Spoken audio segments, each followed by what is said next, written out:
Chan ay isang doktor nga ako pero hindi ako nag-practice kasi maraming distractions sa family namin kasi may business na kami. Kaya ayun, hindi na ako nakapag-practice. Senior na nga ako. Walang senior dito ngayon, ano? Natutulog na sila lahat. Nasabi ko bang senior na ako?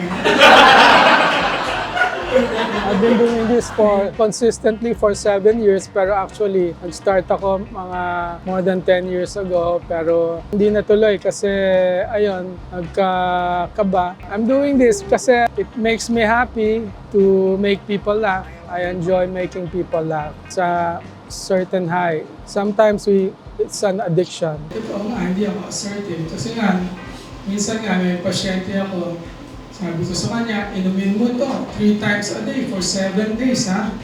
Tapos sabi niya, Dok, ang dami naman yan!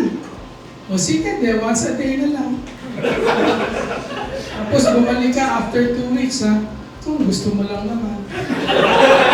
Yung unforgettable experience ko ay yung nasabihan ako ng more sa isang set ko. Medyo bago pa ako noon, kaya yon nakaka-high talaga yon. If you really want to get into stand-up comedy, you have to be active. You have to attend open mic, study, try to learn the craft. There's a workshop, attend the workshop, and read up on stand-up comedy. There are lots of books available. Ako kasi I have to study things to learn them. I'm not really a natural comedian.